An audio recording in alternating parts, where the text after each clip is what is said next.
Hello, Satnam, welcome everybody. Good morning for all of you on the West Coast and the East Coast as well, but I know some of you guys are up early to catch this training, so welcome. So today's training is going to be all about decluttering, and the reason I wanted to start this sort of series, hopefully, of trainings is because a lot of you guys who I've either spoken with on the phone during my breakthrough calls, or anyone or many of you who has joined this group on Facebook has this as the most common denominator, clutter, right? Has this as the biggest issue that they're struggling with, that they're frustrated by, that they're overwhelmed by. And so I really want to help bring a little bit of wisdom to the topic of decluttering and keeping first creating a sacred home and then keeping it tidy and keeping it meaningful and keeping it intentional.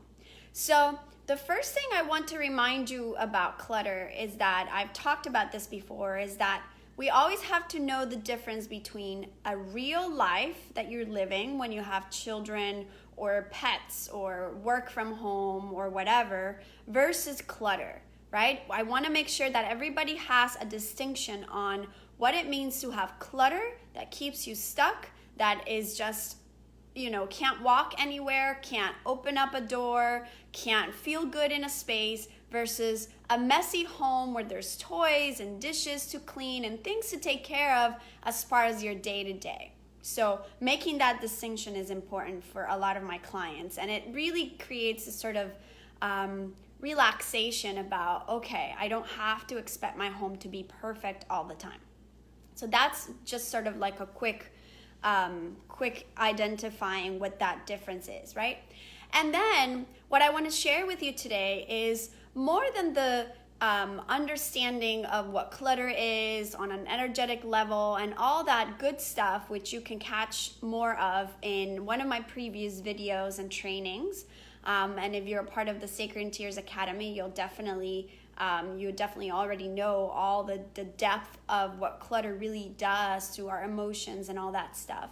But on this training, I'm going to be a little bit more practical, because for those of you who aren't yet a part of the Academy, I want to be able to give you this sort of hand-holding and support via this technology, and so that you can be able to make a change, so that you can be able to have a system that works for you and get started on that.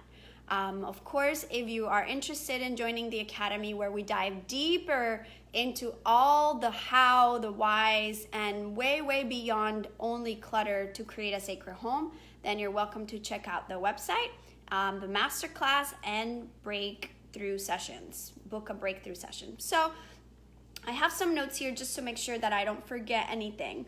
But the first most common symptom of clutter for people is that they're feeling anxious, that they're feeling overwhelmed, and they just don't know where to start. That's 90% of the people who are joining my group have that as part of their intake questionnaire. So I know so many of you guys are struggling with that, and it's why I so much want to help. So first, I want you guys to know that my approach for decluttering during the Sacred Interiors Academy and my clients is that we focus on what we love, and we focus on what nourishes us, what helps us, what is functional for us, versus all the things that we hate and dislike. Because what happens when we focus on all the things that we don't like, and we're constantly judging and criticizing not just ourselves but our home and all the things that we have in our home, then we just get into that same pattern of being anxious and overwhelmed, and we're just attracting so much more of that heaviness and that negativity. So I always like to start by giving my clients this sort of heads up to say the decluttering system, as the approach that I use, is not focusing on all that we don't want. We focus on all that we love, that we enjoy, and that we really like first.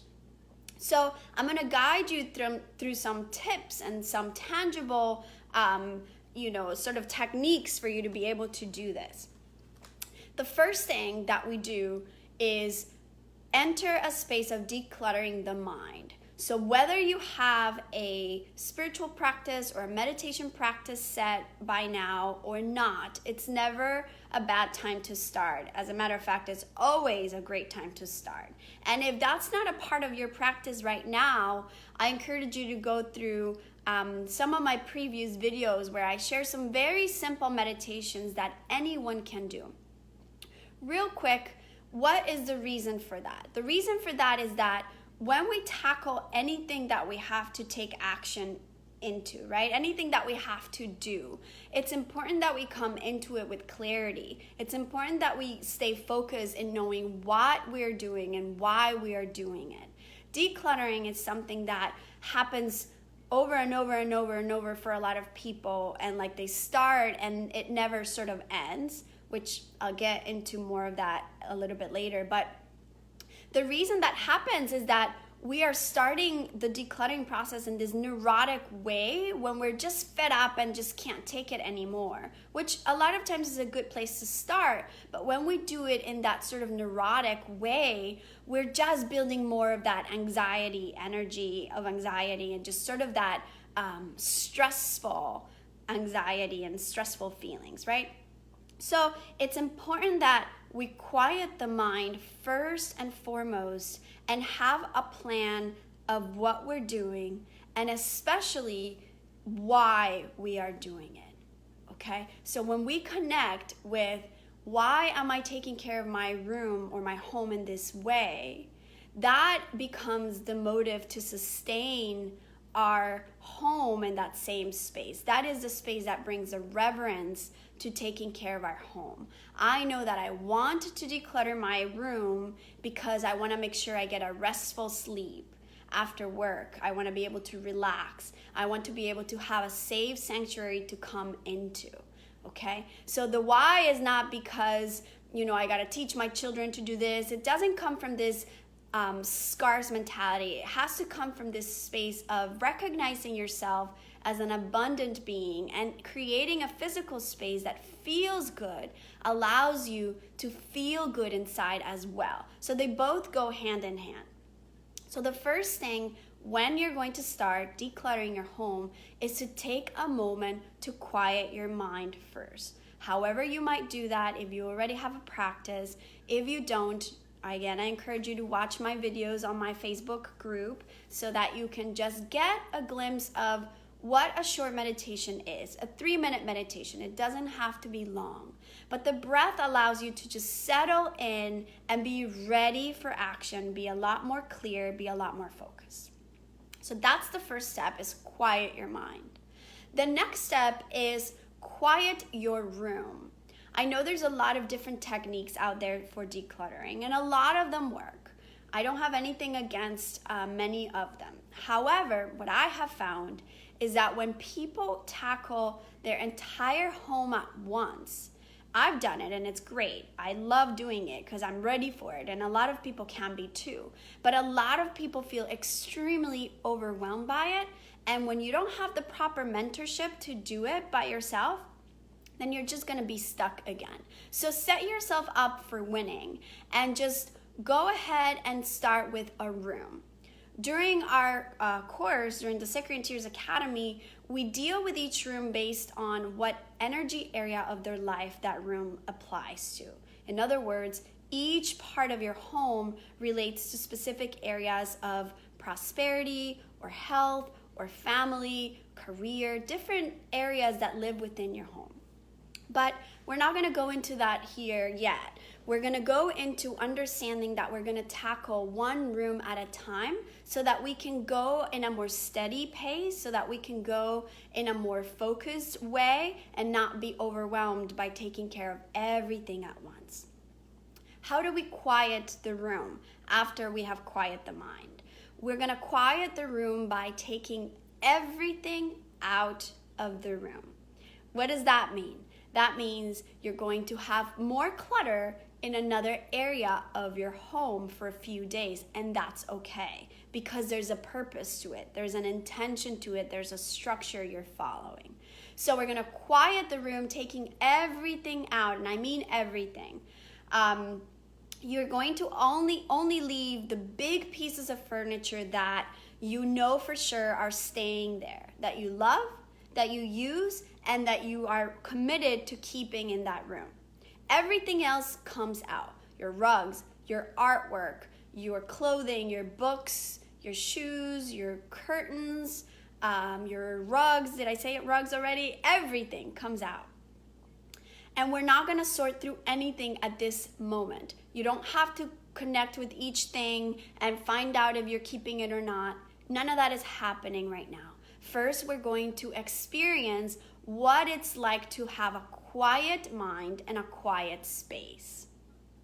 When you have your room ready and clean, which actually brings me to my next point, you're probably going to start cleaning because it feels natural to do that. When you have an entire room that's empty, then you're going to go through it and vacuum. You're going to go through it and, wipe whatever surfaces, clean your windows. You're going to start to see all the dirt and old sort of debris that has been in that room that maybe you couldn't clean before because it was full of stuff, right?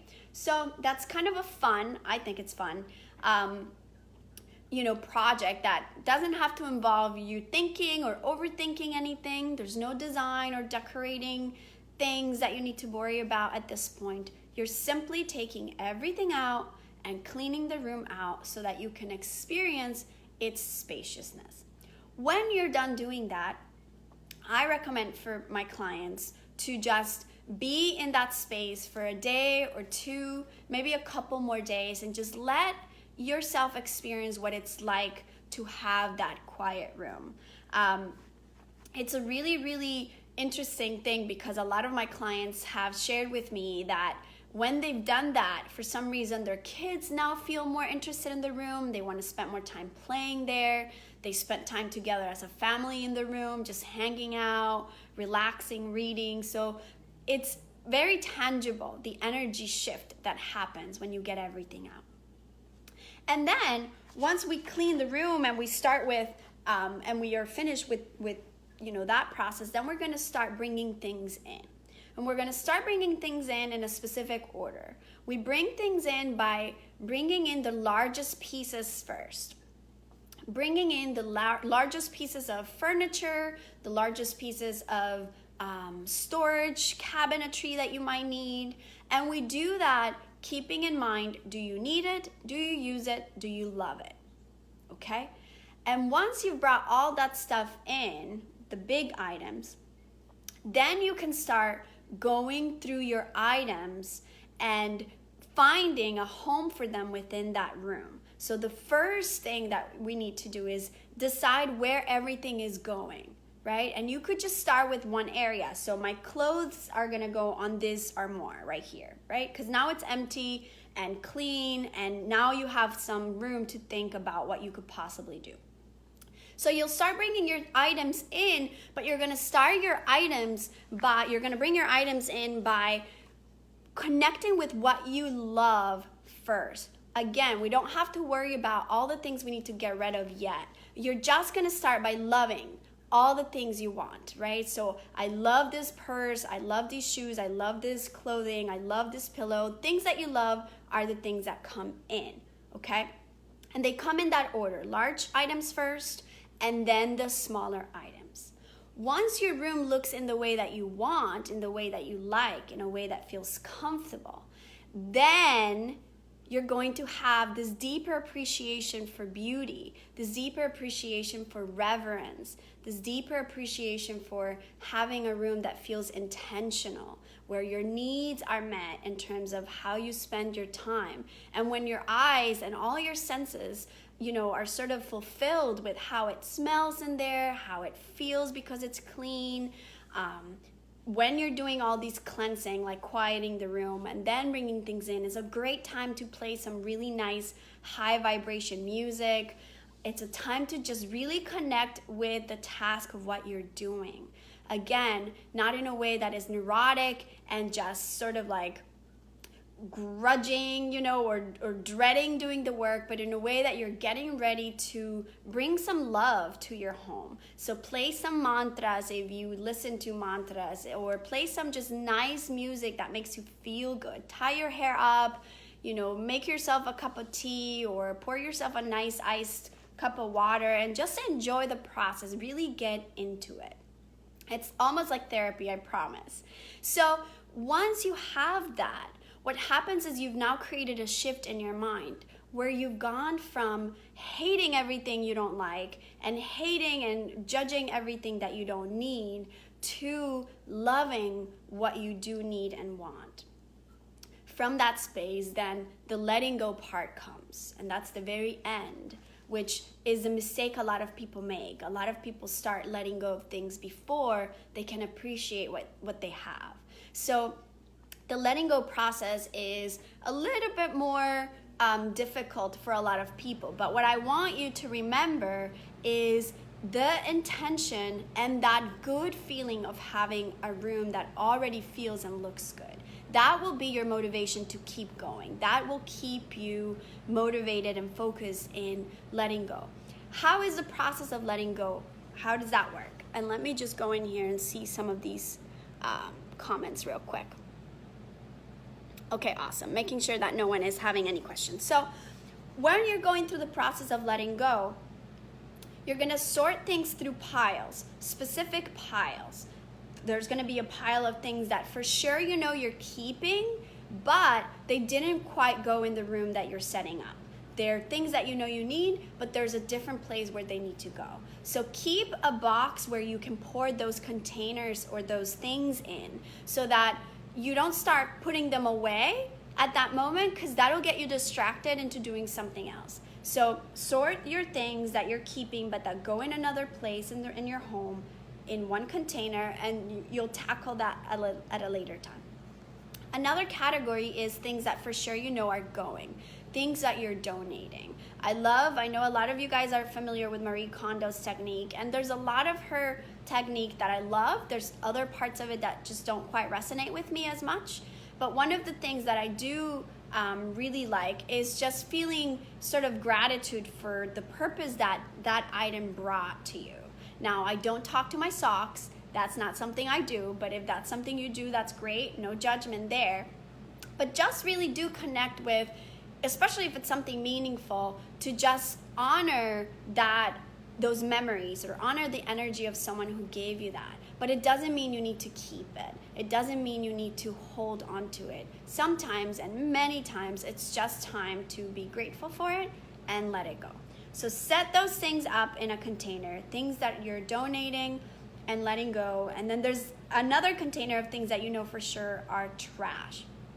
Now, one of the big controversies about her approach is that maybe it creates so much trash, right? And so many of us in the intentional sort of path of life, we want to be conscious of our planet and of our earth and not contaminate it with more trash than we need. My approach to that is, yes, absolutely don't cause more trash than you need. However, when you go through this space of decluttering something that has been bothering you for a long time, that you have to do to shift your energy and connect to your home in a different way, be okay with throwing those things away that you don't need. Of course, recycle. Of course, donate all that you can to corporations and organizations who truly use it for the right purposes. But also know that as you go through this process of loving what you have, this creates a change in the way that you purchase things. It creates more awareness in being more conscious in what you actually spend your money on, where it comes from, the energy that it has. So once you have this appreciation of beauty and of a peaceful space, of a serene space, of an organized and clutter-free space, you're also going to be most likely to be more mindful on the things that you buy, because you're going to ask yourself those questions. Do I need it? Do I have space for it? And do I love it? And if those questions aren't a yes, then most likely that's not a thing for you to buy. Okay, so just keep that in your awareness as you're going through the sorting process. Oh, thank you, Sarah Jane, for your comment. Yeah, letting go of what you don't need, absolutely. It's such a big part. And in some of my other videos and trainings, I talk about that connection to your emotions, right? What letting go of this stuff means in a deeper way. So you have your keep pile, but you're gonna sort it store it in another room. You have your donating pile, and you have your trash pile, something that you're completely sure that is just out of your house, either recycled or in the trash. And then the other pile is very important, and that is a pile of all the things that you're feeling unsure about. Because the last thing you want to do is hold something and wonder, do I need it, do I use it, and not be able to come up to a decision. There's two things I recommend for that. When you come across a piece that you're not sure, then you're going to first and foremost connect with your breath. You're going to take a long, deep breath and just let your mind know that this is not a fight or flight moment. The mind will trick you into thinking, oh my God, I just don't know how to do this, and I just don't know if I should keep this or not, and you become scattered and anxious and frustrated all over again, which has been the reason why you haven't been able to clean up, right? So first and foremost, pay attention to that resistance, that feeling of being stuck, and connect to the breath. Long, deep breath, pretty simple. Then you're gonna have that item in another container that is this sort of unsure box or container. And when you put things in there, you're not gonna deal with them at that moment. You're gonna just go through each item quickly. The key to decluttering effectively when you're going through this process of categorizing is be really systematic about it. Don't spend too much time on each project. And I'm holding my book here, pretending that it's an item you have to not be so sure about, you're not so sure about. So you're gonna create a system where you're gonna go through each item quickly. If you love it, if you use it, if you have space for it, should come as an answer fairly quickly. If it doesn't, then it goes in the unsure pile. We'll deal with that later when you're done. Otherwise, you're gonna just take longer in the process, okay? So those are sort of the main categories that you're gonna do this in. And I assure you that, another tip. When you do this and you're done sorting all these things, immediately you throw what has to be thrown away.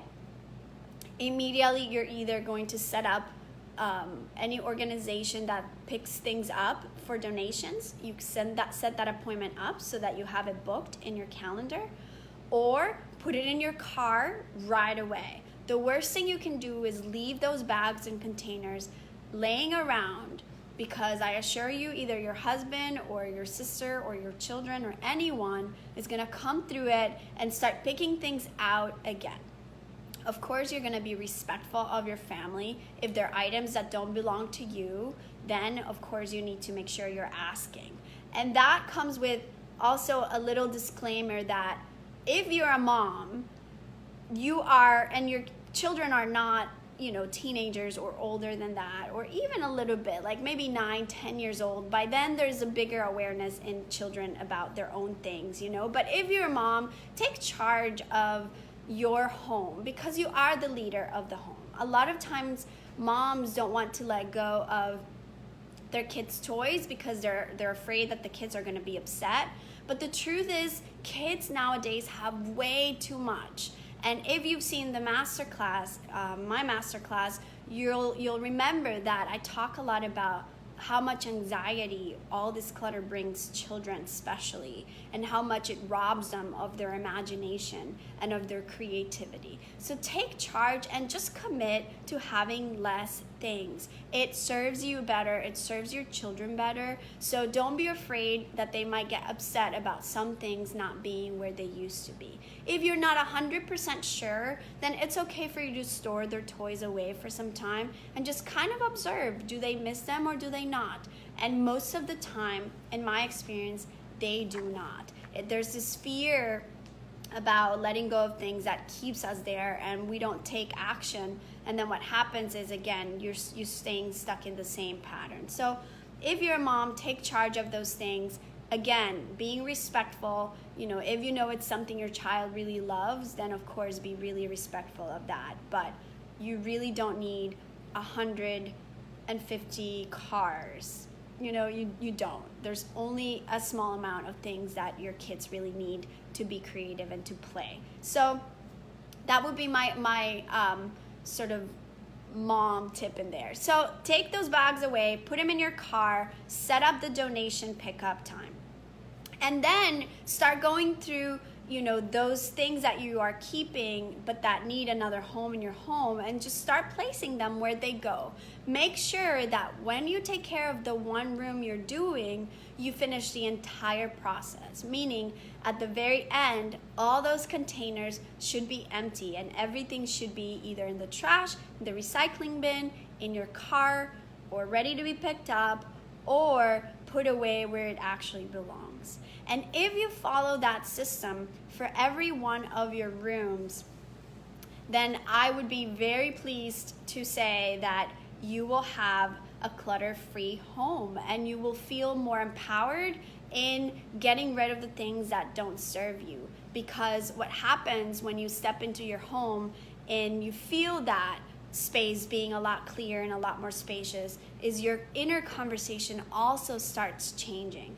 The judgment towards everything that you dislike and how everyone in your family isn't doing their job, and the sort of nagging and criticism that goes hand in hand with clutter also decreases, also softens. So taking care of clutter in your home goes beyond what the eyes can see, and it really tunes into creating a more meaningful space, a more spacious intimacy and connecting space with your family and with your loved ones, and then really spending energy of what matters, spending energy on what truly is a priority. So that's my live video for today. I hope that was helpful to you guys. As always, if you have any questions, or even if you start this process and you're stuck in any little things here and there, feel free to either post a picture in the group or send me a personal message, and I will be happy to just help you move forward a little deeper into what it is that you're doing. But if you're looking for major transformation, not just in the way that room looks, but also in the way that your mind looks, that your mind feels, and even deeper into having clarity on these areas of your life, your prosperity, your career, your health, your romance, all those areas, then I really encourage you to book a breakthrough session with me, and you can do that at sacredinteriorsacademy.com/apply, and we can chat more about what your needs are and how I might be able to serve you. Okay? So have an awesome day, and have a really fun time quieting your mind, quieting your space, and enjoying what that feels like. Sat Nam.